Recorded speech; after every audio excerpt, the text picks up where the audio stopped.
वाराणसी की रहस्यमयी गलियों में, जहां अतीत वर्तमान से घुल-मिल जाता है, दो अनजान आत्माओं की राहें टकराती हैं। एक शांत फोटोग्राफर राहुल अपनी तस्वीरों में शहर की आत्मा को कैद करता है, जबकि एक जीवंत लेखिका रूपाली अपनी कहानियों के लिए प्रेरणा की तलाश में है। एक अप्रत्याशित मुलाकात उनके जीवन को एक नया मोड़ देती है, और गंगा के किनारे पनपता उनका प्यार दूरियों और चुनौतियों की कसौटी पर चढ़ता है। ये कहानी है दो दिलों के अटूट बंधन की, जो वाराणसी की पवित्र हवा में सांस लेता है और सपनों की उड़ान भरता है। आइए इस प्रेम कहानी में डूबते हैं, जहां अनजान राहें एक शाश्वत मंजिल की ओर ले जाती हैं।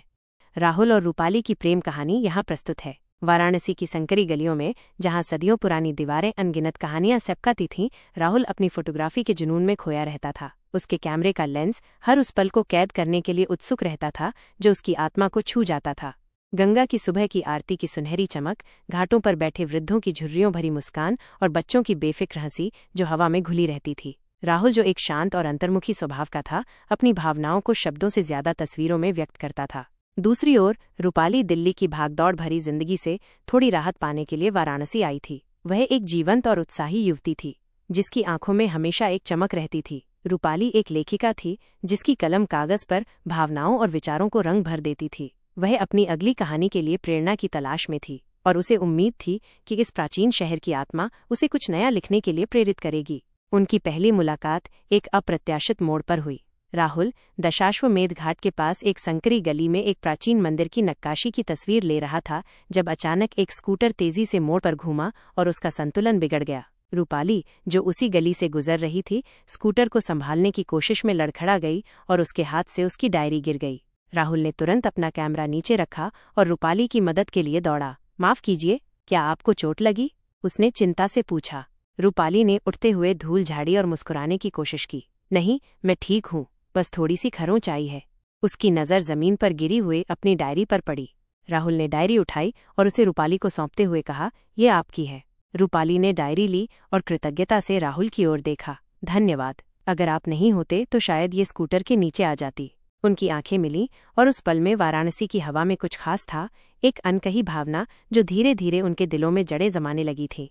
उस दिन के बाद राहुल और रूपाली की मुलाकातें अक्सर होने लगीं। कभी वे गंगा आरती के किनारे एक साथ बैठे सूर्यास्त देखते, तो कभी वे बनारस की मशहूर लस्सी का स्वाद लेते हुए गलियों में घूमते। राहुल, जो आमतौर पर कम बोलता था, रूपाली के साथ सहज महसूस करता था। उसकी बातों में एक गहराई थी जिसे रूपाली बड़ी उत्सुकता से सुनती थी। रूपाली की जीवंतता और खुलमना स्वभाव राहुल के शांत जीवन में एक नई ऊर्जा भर रहा था। रूपाली को राहुल की तस्वीरों में एक अलग तरह की कहानी दिखती थी। वो कहती थी कि उसकी हर तस्वीर में शहर की आत्मा बसी होती है। राहुल को रूपाली के शब्दों में वो जादू मिलता था जो उसकी तस्वीरों को और भी ज्यादा अर्थपूर्ण बना देता था। वे एक दूसरे के कलात्मक दृष्टिकोण का सम्मान करते थे और अक्सर अपनी अपनी कला के बारे में घंटों तक बातें करते थे। एक शाम जब वे 80 घाट पर बैठे थे, रूपाली ने राहुल से पूछा, तुम हमेशा इतने शांत क्यों रहते हो राहुल? राहुल ने गंगा की लहरों को देखते हुए कहा, शायद इसलिए कि मेरी तस्वीरें बोलती हैं। शब्दों से ज्यादा मैं दृश्यों में अपनी भावनाएं व्यक्त कर पाता हूँ।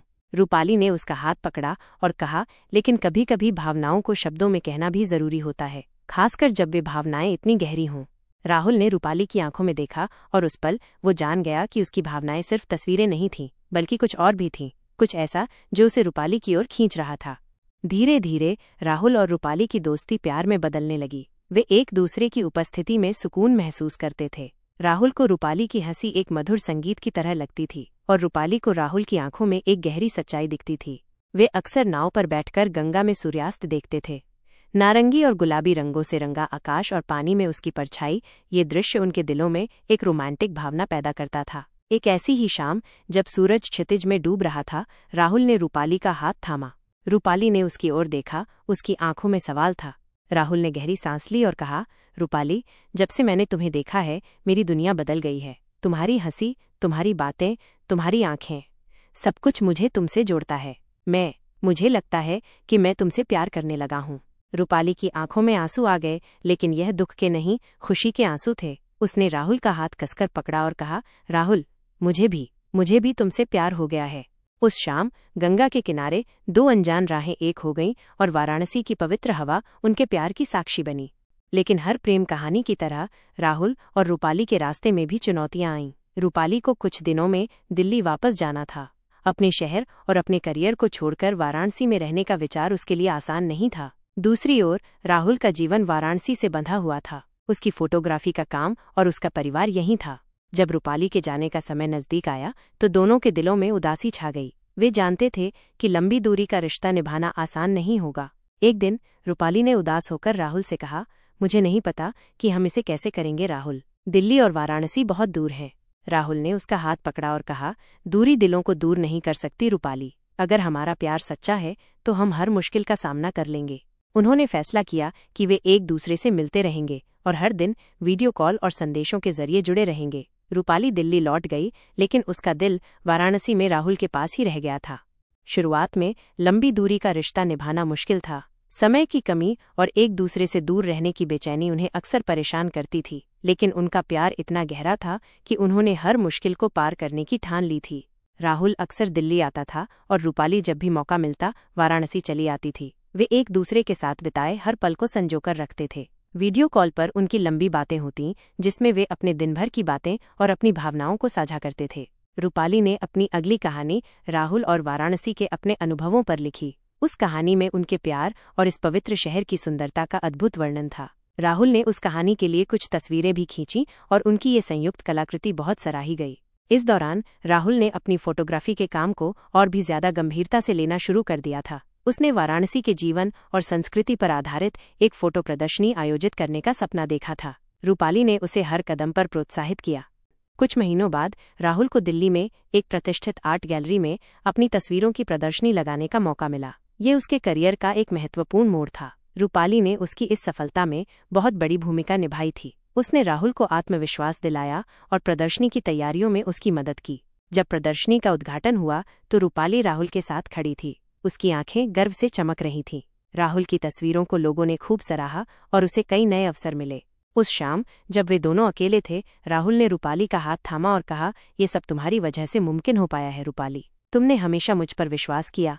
रूपाली ने मुस्कुराकर कहा, हम एक दूसरे के सपने हैं राहुल, और सपनों को सच करने के लिए साथ रहना जरूरी है। उस रात राहुल ने रूपाली से एक बहुत ही महत्वपूर्ण सवाल पूछा। उसने अपने घुटनों पर बैठकर एक छोटी सी अंगूठी निकाली और कहा, रूपाली, क्या तुम मुझसे शादी करोगी और हमेशा के लिए मेरी बन जाओगी? रूपाली की आंखों में फिर से आंसू आ गए, लेकिन इस बार ये सिर्फ खुशी के थे। उसने हाँ में सिर हिलाया और राहुल को गले लगा लिया। उन्होंने वाराणसी में ही शादी करने का फैसला किया, उस पवित्र शहर में जहां उनकी प्रेम कहानी शुरू हुई थी। उनकी शादी गंगा के किनारे उनके परिवार और दोस्तों की उपस्थिति में एक सादे और सुंदर समारोह में हुई। शादी के बाद रूपाली दिल्ली छोड़कर हमेशा के लिए वाराणसी आ गई। उसने अपनी लेखन जारी रखी और राहुल के साथ मिलकर उन्होंने एक छोटा सा स्टूडियो खोला, जहां राहुल अपनी तस्वीरें प्रदर्शित करता था और रूपाली अपनी कहानियां लिखती थी। उनका जीवन वाराणसी की गलियों की तरह ही रंगीन और जीवंत था। वे एक दूसरे के जुनून का समर्थन करते थे और हर सुख दुख में एक दूसरे के साथ खड़े रहते थे। राहुल की तस्वीरें अब सिर्फ वाराणसी तक ही सीमित नहीं थीं, बल्कि देश और दुनिया के कोने कोने तक पहुंच रही थीं। रूपाली की कहानियां लोगों के दिलों को छू रही थीं। उन्होंने मिलकर कई परियोजनाओं पर काम किया, जिनमें वाराणसी की संस्कृति और लोगों के जीवन को दर्शाया गया था। एक दिन जब वे अपनी बालकनी में बैठकर गंगा के शांत प्रवाह को देख रहे थे, रूपाली ने राहुल से कहा, क्या तुम्हें याद है हमारी पहली मुलाकात? अगर उस दिन वह स्कूटर नहीं लड़खड़ाता तो शायद हमारी कभी मुलाकात नहीं होती। राहुल ने उसका हाथ पकड़ा और कहा, कभी कभी अनजान राहें ही हमें हमारी मंजिल तक पहुंचाती हैं रूपाली, और हमारी मंजिल एक दूसरे का प्यार है। उनकी प्रेम कहानी वाराणसी की गलियों में गूंजती रही, एक ऐसी कहानी जो दो अलग अलग दिलों के मिलन और अटूट बंधन की मिसाल थी। ये कहानी दिखाती थी कि प्यार किसी भी दूरी और मुश्किल को हरा सकता है और सच्ची भावनाएं हमेशा अपना रास्ता खोज लेती हैं। राहुल और रूपाली की प्रेम कहानी वाराणसी की पवित्रता और उनके अटूट विश्वास का प्रतीक बनकर हमेशा जीवित रहेगी।